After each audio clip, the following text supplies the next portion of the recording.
Greetings, Nephilim, and welcome to Patch 210. My name is Brandy Camel, also known as Nevilistus, community representative for Diablo III and your host for today. In this video, we'll be reviewing our first major content patch for Reaper of Souls. Let's get started. Our biggest feature is a competitive system we're calling Seasons. Seasons are similar to Diablo II ladders and offer heroes the opportunity to play fresh, new characters from level 1. Seasons are considered a completely separate game mode. As a result, seasonal characters will have their own stash, artisan progression, gold, and paragon levels. You can create both normal and hardcore seasonal characters. Let's talk about seasonal rewards. Many new legendaries will be introduced with each season, and seasonal characters will have the first opportunity to get their hands on these items. If seasons aren't your thing, don't worry. Once a season ends, these items will be added to the regular loot pool, so everyone will have a chance to find them. Each season, participants will also earn one piece from a new and exclusive transmogrification set. Every season you play will net you a new piece from this special set, so join the fun and you'll get to show off in style. Conquests are new season-only achievements. They represent a variety of challenges, from defeating Malthael on Torment 6 to speedrunning the entire campaign in under an hour. Conquests are available to both normal and hardcore heroes, so you'll be able to tackle these challenges in your preferred game mode. Conquests grant achievement points that contribute toward your seasonal total. They're also tracked on the regional leaderboards on a first-come, first-served basis. The first 1,000 players to complete a conquest will be immortalized on the leaderboards for that season. When a season ends, your seasonal characters will become standard hardcore or normal mode heroes, as appropriate. Rewards you've earned during a season, including items, gold, artisan recipes, paragon experience, and achievements, will all carry over. Any items left in your seasonal stash will be mailed to you. In addition to seasons, we're also introducing Greater Rifts. Greater Rifts are a competitive form of Nephilim Rifts featuring a progress timer. You'll have 15 minutes to spawn and defeat the Rift Guardian, and faster runs will bring greater rewards.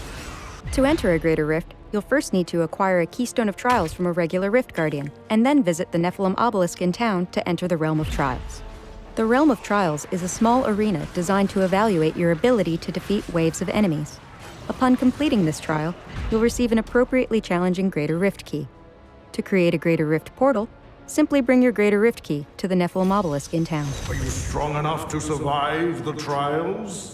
Greater Rifts are tracked by a new progress bar that compares your monster kill count to the time remaining. Monsters grant progress based on their health and level of difficulty, so tackling those elite and champion packs will have a greater payoff than your average minion. Note that monsters in Greater Rifts don't drop loot, and the rewards for the entire Greater Rift will instead drop off the Rift Guardian at the end. Greater Rifts are much more challenging and should be played strategically. When playing in Greater Rifts, please keep the following rules in mind. Some resurrection and teleport functions have been disabled. In addition, you will be unable to swap gear or skills while in a Greater Rift, so be sure to plan accordingly. When you defeat a Greater Rift Guardian, you'll be visited by a new NPC named Urshi. If you complete your Greater Rift before time expires, you'll have two options for rewards: a chance to add a rank to one of your existing legendary gems, or a higher level Greater Rift keystone. Should your time expire in a Greater Rift, the Rift Guardian will automatically be summoned. The Rift Guardian is here! While you won't be able to continue your Greater Rift journey after the Guardian has been defeated, you'll still have the chance to upgrade one of your legendary gems, potentially adding multiple ranks at higher Greater Rift levels. Aim high, and you'll be greatly rewarded for your efforts.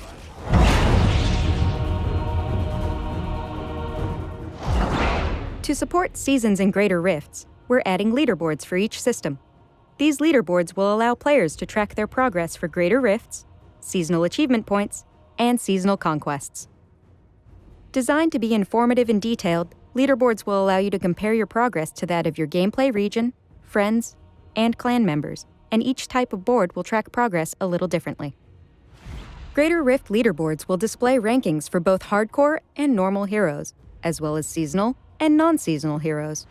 In addition, you'll be able to sort them by group composition, including solo play for each class, 2-player, 3-player, and 4-player groups. As conquests and seasonal achievement point totals are season-only features, These leaderboards will only track information for seasonal characters. Conquests and achievement points are account-wide, so while some challenges may require playing in a particular mode, there's no need to sort normal and hardcore information separately. While many items are being revisited in Patch 2.10, we want to highlight some specific overhauls. First off, two-handed weapons have received an increase in base damage across the board. This damage will apply retroactively, and any two-handed weapons you already have will be automatically updated. We've also added unique powers to several existing legendary items. Existing versions of these legendaries will not be retrofitted with these new abilities, so you shouldn't feel the need to hang on to them.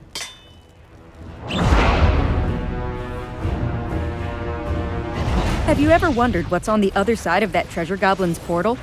Wonder no more.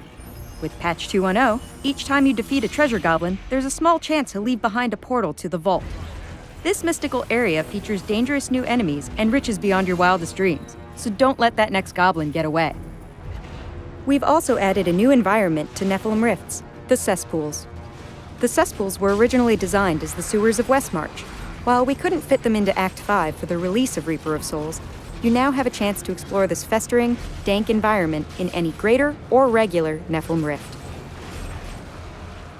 This wraps up our overview of Patch 2.10. While we've covered some of the largest features, there's plenty more to discover in our patch notes, so be sure to check them out.